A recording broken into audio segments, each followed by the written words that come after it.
Hey guys, I'm Janet on occasion, and today we're playing the Total War Warhammer II Battle Replay. And I must apologise, it's been a long time.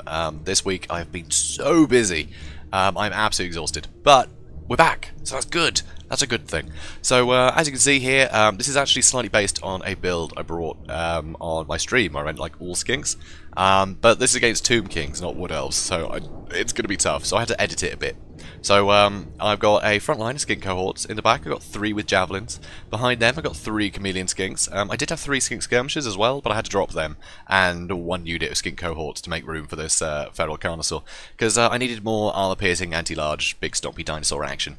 I couldn't just have Crocker, he needed backup. So that's the backup. Also got some Pterodon riders. That fire damage is going to help against lords for putting more pressure on, you know, Tomb King lords. But also it's just some good damage. And against things like infantry, they can get a lot of damage in there because Tomb King infantry doesn't have a lot of armor, so that splash damage is going to get some good work done. So I really like the Fire Leech bowlers in this one, and also it gives me a little bit more support in the air for these two in case they get bogged down with carrion. So, because Skink Chiefs, they are an absolute nightmare to deal with. They will get a load of damage, they'll just hunt your lords and heroes down for the entire match, so you want to get rid of them. And carrion is quite a good way to get these guys bogged down and out of the fight. So I wanted a bit more support in the air. Also, Skink Priest of Beasts, just with Flock of Doom, I just want to get more and more damage into his front line. Just, you know, stop him being able to heal through it. You know, hit that leadership, get them crumbling nice and early. I want to free up as much of my front line to be able to, you know, just bog down things that need bogging down. But, you know, I have gone fairly wide here, so it should be okay.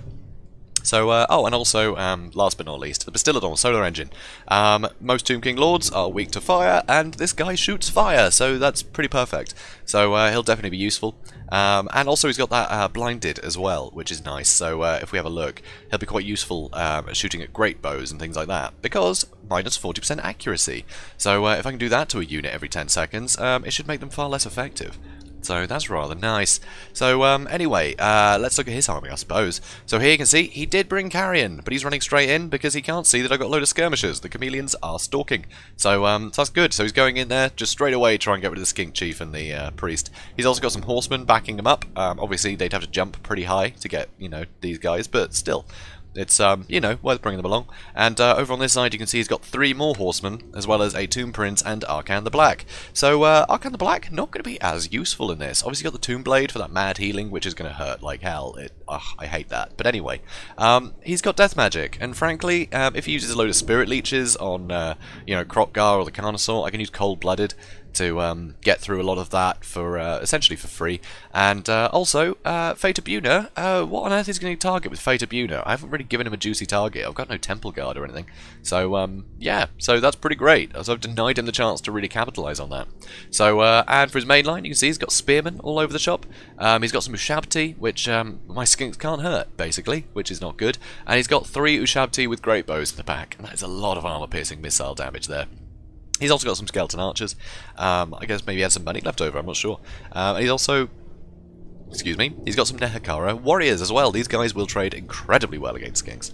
So let's speed things up and see how it goes. So here you can see he's going to be charging in with his carrion, and I'm getting my skirmishers fighting into them, you know, shooting into them. The Fire Leech bowlers are hitting them, and that's doing a ton of work. And my Skink Chief isn't a complete pushover in melee. With all of this support, these guys should go down very quickly. I even use a Flock of Doom just to try and tank that leadership as well. So just get all the damage in there, crumble these guys as quickly as possible, because I need to focus on these horsemen afterwards. It's going to be rough. So here you can see the Bastiladon took a bit of damage from great bows, but he's changed his mind now, which I think is a mistake. He's going to try and get Arcan on him, along with some horsemen, so he's charging in there. And yeah, he's charging others to go help out against these chameleon skinks. But as you can see, I'm doing a load of damage to these horsemen. But he has caught me now, and so I will start to lose some damage there, lose some health.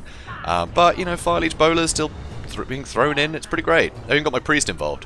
So over in the front line, already lost a unit of Skinks, which is not surprising. These Ushabti just will walk straight through me. So here I try and get a Hand of the Gods to do some damage to the Ushabti, and it did a bit. Also, run in with a Feral Carnosaur. He's going to get these guys in melee, but these guys do have very strong armor-piercing melee as well. So this isn't going to be an easy fight for the Carnosaur. So here, Crockgar, I'm going to charge him through, and he's going to try and get into this fight as well. So I've got more javelins being thrown into this lot. It looks like I've managed to bog down his skeleton archers, which is nice. And luckily the Ushabti is still chasing Skinks, which is exactly what I want. Over on this side, Skeleton Horsemen are taking a lot of damage, but annoyingly they have managed to rout one of my Chameleon Skinks, which is not good for me. Also, this Tomb Prince, he's been taking a bit of damage. The Skeleton Horsemen, they're not doing great. They're gonna crumble very quickly. Bombarding these guys, yeah, the splash damage is too much for them. Yeah, they're gone. And now they can start shooting at these guys. Unfortunately, I didn't realise how quickly they got wiped out, so the Bastildon is still facing nothing. Ideally, I want him shooting into Arcan. So here you can see I've got Krokgar and the Feral Carnosaur both trying to take out this unit. The other two are now shooting into them. It's doing a ton of work. They are really hard to kill. They just take too long. There's too much support with armor-piercing missiles. Arcan is coming in here as well to help, and a load of my Skinks are starting to break. Things are not looking good. They really are not. But my Skink Chief is shooting into the Tomb Prince. That's going to do a ton of damage. And I think now I do have my Bastildon. No, he's still just sat there. Come on. Okay, now he's starting to fire. So my Chameleon Skinks really need to get in this fight. So there's a few sloppy things happening in this battle. That's what happens when you take a week off. So here you can see more healing on their front. These Nakar warriors have barely been touched. They're already up to 46 kills, so they're going to get some work done. Ushabti barely dented them. Just against Skinks, yeah, look, 113 kills already. That's brutal. So over on this side, my Feral Carnosaur has not been able to defeat these guys. And now, with Spirit Leech on him as well, that's going to do a lot of work. And with the archers in support, oh, it's rough. But luckily, my Bastildon is firing at Arcan the Black, and he does not have a lot of health. And these guys have got fire damage as well, so that's pretty nice. But they seem to be just shooting at the Spearmen at the moment. So Fate of Buna goes down on these guys, and that is going to hurt. That is not going to be nice for them. That is probably the only good target he had for Fate of Buna. But it's going to definitely help. So the Carnosaur is coming back in. Krokgar had to run away, and he did break, which is very annoying. But he is back, and I've been using Cold-Blooded on him from time to time. But you can see here, the Tomb Prince is chasing, so I'm going to try and get on him with these Skink cohorts to bog them down a bit. And, yep, Feral Bastildon, it looks like he might be about to kill old Arcan here. And, oh, nope, they missed. But it looks like Arcan's crumbling anyway. So that's good news. So here, he tries to use the Liber Mortis to keep himself going for a little while, but he's dead. So that is an amazing get for me. That is fantastic. It means he can't heal these constructs with the Tomb Blade anymore, which is huge. So another Flock of Doom on his blob of infantry, because I need to get rid of these guys. Over on this side, I got Krokgar to start fight the Tomb Prince, but Cold-Blooded is still active. It lasts a long time nowadays, so those debuffs are going to last a long time. So luckily though, you know, the Tomb Prince is definitely struggling in this fight. And amazingly, my Bastildon is still firing. I'm firing into these guys, lowering their accuracy, and getting some good damage in, to be honest. So, Skink Chief, I actually charged in here to deal with the Skeleton Archers. I just want to hit them with something. I need to stop these guys firing. My Carnosaur did come back and has been fighting the Chosen of the Gods. I'm also firing at them with the Bastildon, so hopefully I can get these guys to crumble quite quickly. But he's backing them up with more Ushabti that have now got 170 kills, which is just insane. My Skinks couldn't do anything against him. So, here he's charging in. Carnosaur probably in a lot of trouble. And, but, you know, I've still got my Pterodon Riders. A load of the infantry are starting to crumble now, which is great news. And the Tomb Prince, also dead. So he's without leadership now. He doesn't have any of his leadership left. And I've still got mine, so that is good news. So peppering these guys with the Chameleon Skinks, these guys are still getting shot at, and now they are starting to crumble as well, which is huge for me. That is an absolute fantastic move here. I am so glad this finally started happening, because they're very valuable. They are very valuable indeed. So you see, with all the infantry crumbling, and, you know, the leadership dead, and the Ushabti going, unfortunately Krokgar is running away, but, you know, I've still got some good leadership here. Constantly bombarding these guys, it is just too much for the Tomb Kings.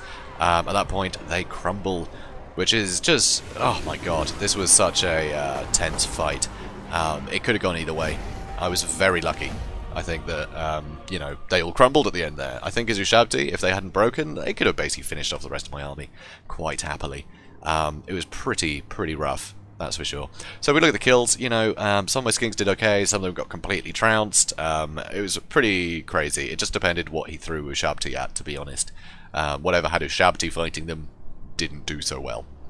So Krokgar and the Carnosaur, you know, they got a few kills, but, you know, mainly against good targets, you know, is against Ushabti and things, so that's pretty good. Krokgar, I think, killed the Tomb Prince, so that's all nice. The Skink Chief, you know, he got some kills. he managed to do some damage to, do quite a bit of damage to Arcan and the Tomb Prince, so that was really useful. And, the Skink Priest of Beasts was able just to get those things to crumble quicker, you know, just constantly getting that damage on, any blobs of infantry, you know, it was pretty useful. But the Skinks, they did what what I wanted them to do. They just completely enveloped stuff. They just had everything bogged down, and, they lasted, just about.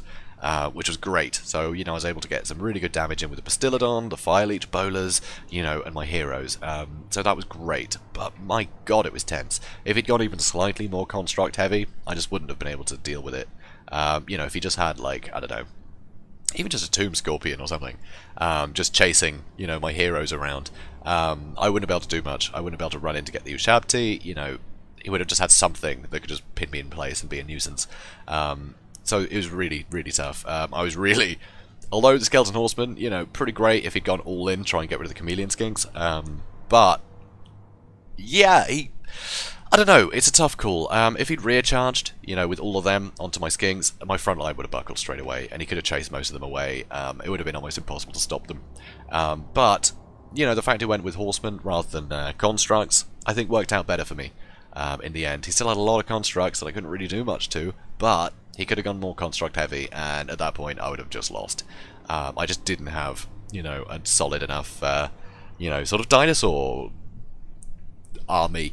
I didn't have Temple Guard, right, for fighting the big scary monsters or anything like that. I was relying purely on numbers with just a couple of units with good anti-large, and that it's not really enough usually to take out the Tomb Kings. So I got lucky here, I think. This is definitely not a good meta against Tomb Kings, but I like to think it made for a very fun fight.